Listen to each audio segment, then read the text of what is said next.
امام ابن ابی دنیا بڑے محدث ہیں، ان کی کتاب ہے من عاش بعد الموت، موت کے بعد کون لوگ زندہ ہوئے، یہ سند کے ساتھ واقعات ذکر کرتے ہیں۔ اس میں انہوں نے ایک واقعہ لکھا، ایک عورت کے 2 بیٹے تھے اور یہ عورت اپنے شوہر کی بڑی خدمتگار اور اطاعت گزار تھی۔ دونوں بچوں کی عمریں 6 سے 7 سال تھی۔ ایک مرتبہ یہ دونوں بیٹے باہر نکلے، ایک تالاب کے پاس کھیل رہے تھے، ایک بیٹے کا پاؤں پھسلا، وہ تالاب میں ڈوب گیا، دوسرا اس کو بچانے لگا، اس نے جو ہاتھ دیا تو اس نے پکڑا تو وہ بھی گر گیا، دونوں کے دونوں ڈوب گئے۔ ماں کو جب پتہ چلا دوڑتے ہوئے آئی، جیسے پہنچی تو معلوم ہوا دونوں بیٹوں کا انتقال ہو چکا ہے۔ اب یہ ماں اپنے دونوں بیٹوں کی لاش لے کر گھر گئی، ایک چارپائی پہ ڈالا تو اللہ کے سامنے گڑ گڑائی اور روئی کہ آج جب ان کا والد کام سے گھر آئے گا یا اللہ وہ تو بہت پریشان اور غمگین ہوگا، میں نے ساری زندگی اپنے شوہر کو تکلیف نہیں دی، میں نے کبھی اسے پریشان نہیں کیا، غمگین نہیں کیا، آج دونوں بیٹوں کا انتقال ایک دن وہ سنے گا، یہ اتنا بڑا صدمہ ہے، برداشت نہیں کر سکے گا۔ اے اللہ تو ہر چیز پر قادر ہے، تو میرے بیٹوں کو حیات عطا فرما دے۔ یہ اللہ سے دعا کر رہی ہے، اتنے میں ان کا شوہر آ گیا، پوچھا بیٹے کہاں ہیں؟ کہا الحمدللہ اچھی حالت میں۔ کہا میرے بیٹوں کو بلاؤ۔ کھانا کھانے لگا، اس نے بیٹوں کو آواز دی، اللہ نے دونوں بیٹوں کو دوبارہ نئی زندگی عطا کر دی۔ تو امام ابن ابی دنیا من عاش بعد الموت، موت کے بعد کون لوگ زندہ ہوئے؟ تو یہ جو موت تھی یہ موت اجل نہیں تھی۔ موت اجل جب آتی ہے تو اس میں تو کوئی تاخیر نہیں، لا یستاخرون منہ ساعۃ ولا یستقدمون، نہ 1 منٹ کی تاخیر ہوتی ہے نہ تقدیم ہوتی ہے۔ یہ اللہ کی طرف سے کبھی ایسے واقعہ رونما ہو جاتے ہیں جنہیں موت فتنہ اور آزمائش کہا جاتا ہے۔ جیسے موسیٰ علیہ السلام کے دور میں جب وہ بنی اسرائیل کو لے کر گئے تھے پہاڑ پر، تو اس وقت 70 کے 70 آدمی موت واقع ہو گئی۔ موسیٰ علیہ السلام نے دعا کی کہ یا اللہ یہ لوگ تو کہیں گے موسیٰ لے کر گیا اور سب پر موت آ گئی، اللہ نے سب کو دوبارہ زندہ کر دیا تھا۔ الحمدللہ نحمده ونستعینه ونستغفره ونؤمن به ونتوکل علیہ ونعوذ باللہ من شرور انفسنا ومن سیئات اعمالنا من يهده الله فلا مضل له ومن يضلله فلا هادي له واشهد ان لا اله الا الله وحده لا شريك له واشهد ان محمدا عبده ورسوله اما بعد فاعوذ بالله من الشيطان الرجيم بسم الله الرحمن الرحيم ولو ان اهل القرى امنوا واتقوا لفتحنا عليهم بركات من السماء والارض ولكن كذبوا فاخذناهم بما كانوا يكسبون وقال النبي صلى الله عليه وسلم اذا صلت المرأة خمسها وصامت شهرها وحصنت فرجها وأطاعت بعلها دخلت من أي أبواب الجنة شاءت رواه ابن حبان في صحيحه صدق الله العظيم۔ میرے انتہائی واجب الاحترام قابل سب احترام علماء کرام، اہلیان محلہ اور عزیز طلبہ ساتھیوں اور میری محترم اور مکرم ماؤں اور بہنوں، میں نہایت ممنون اور مشکور ہوں حضرت مولانا ابو بکر صاحب، مولانا عمر فاروق صاحب، مولانا امیر معاویہ صاحب اور مولانا سیف اللہ صاحب پر، جنہوں نے مجھے یہ موقع عنایت فرمایا کہ میں چند منتشر معروضات آپ کے سامنے عرض کروں۔ میں دعا گو ہوں رب العالمین ان تمام بھائیوں کی جان میں، مال میں، عمر میں برکتیں نصیب فرمائے اور اللہ تعالیٰ اس ادارے کو دل دگنی رات جگنی ترقیاں نصیب فرمائے۔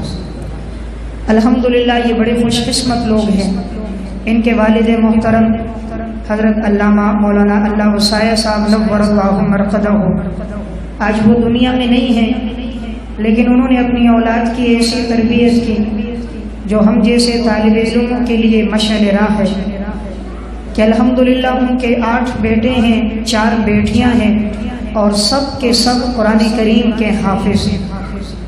8 بیٹے بھی قرآن کے حافظ، 4 بیٹیاں بھی قرآن کے حافظ۔ ذالک فضل اللہ یؤتیہ من یشاء واللہ ذو الفضل العظیم، یہ اللہ کا فضل ہے، اللہ جسے چاہتا ہے عطا کر دیتا ہے۔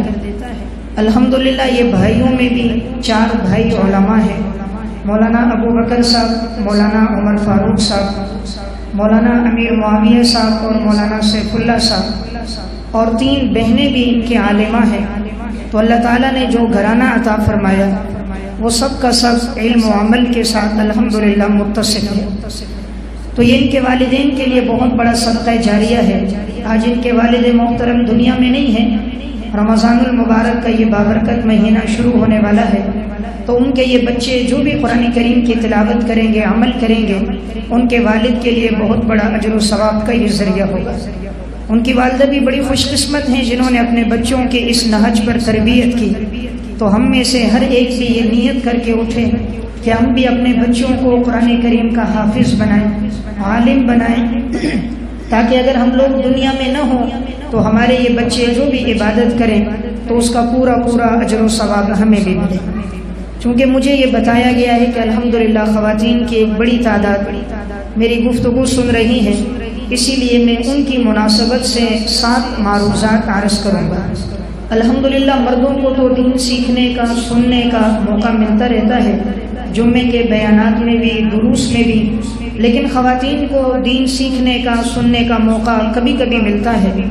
تو میں نے آپ کے سامنے ایک حدیث پڑھی ہے جس میں رسول اللہ صلی اللہ علیہ وسلم نے ارشاد فرمایا، جس ماں بہن بیٹی میں 4 اوصاف ہوں گے وہ جنت کے جس دروازے سے چاہے جنت میں داخل ہو جائے۔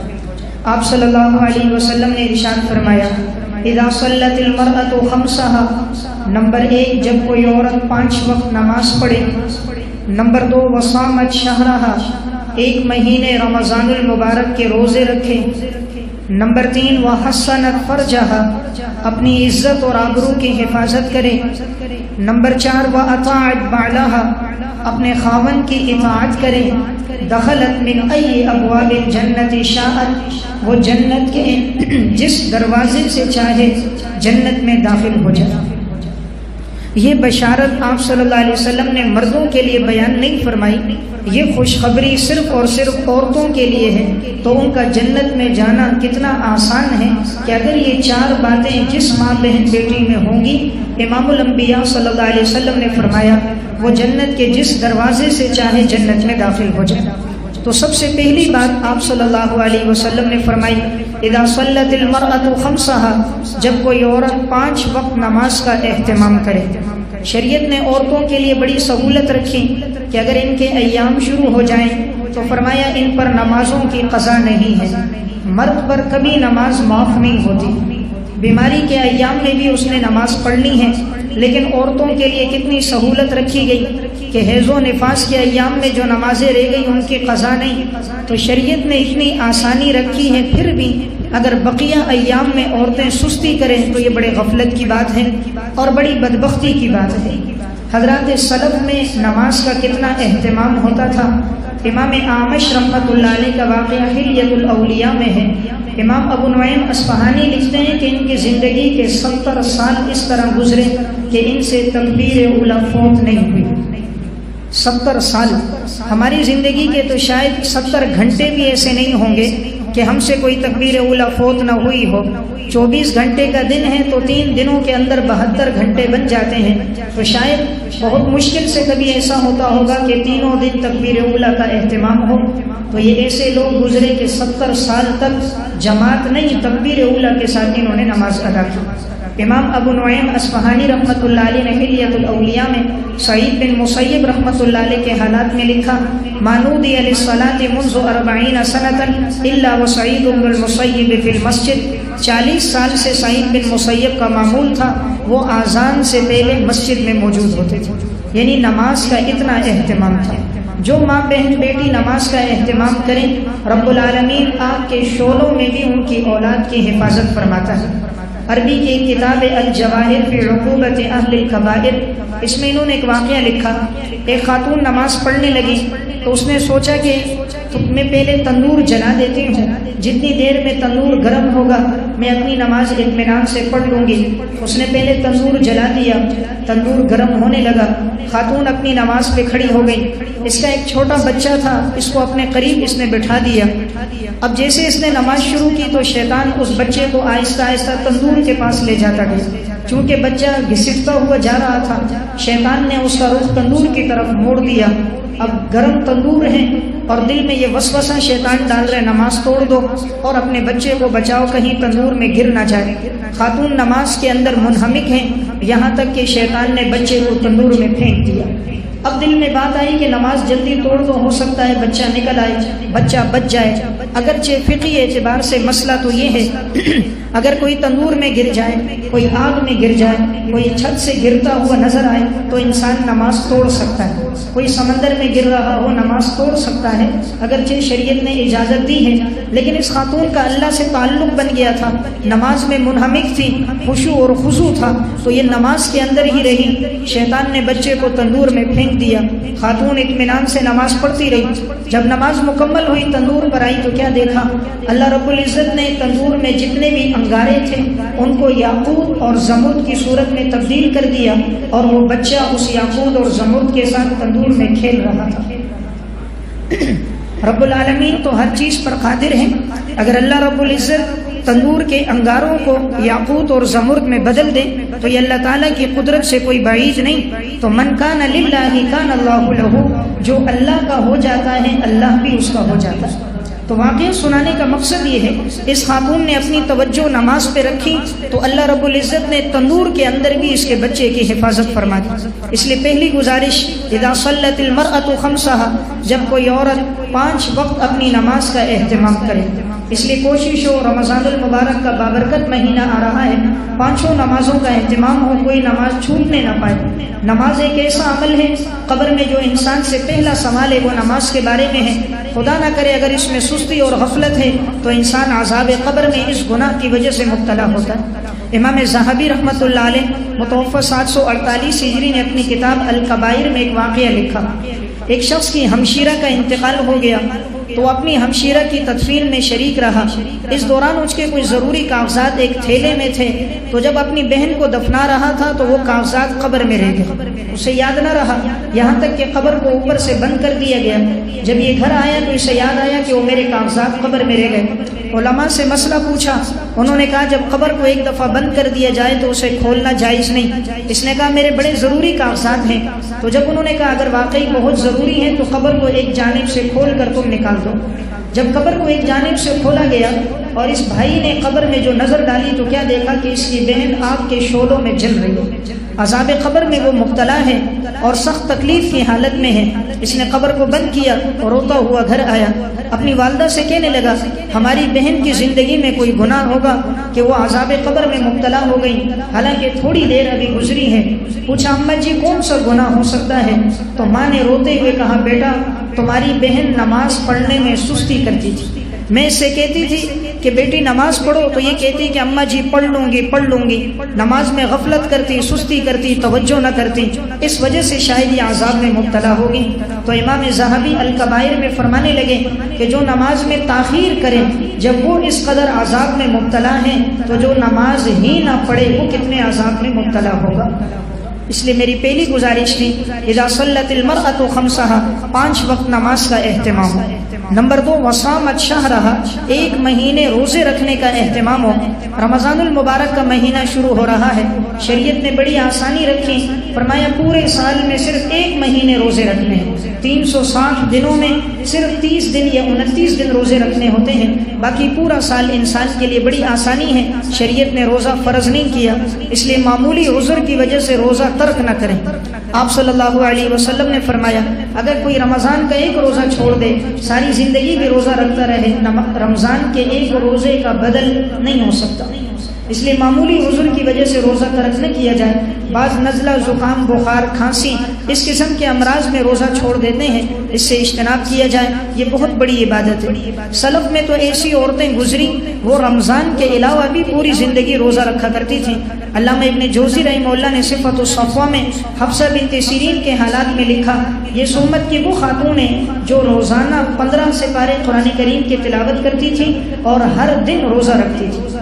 ایام تشریق کے علاوہ عید الفطر، عید الاضحیٰ اور 11، 12، 13 ذی الحجہ ان 5 دنوں کے علاوہ زندگی بھر اس خاتون کا معمول تھا یہ دن میں روزہ رکھتی تھی، ساتھ قرآن کریم کی یہ تلاوت کرتی اور آدھا قرآن روزانہ پڑھا کرتی تھی۔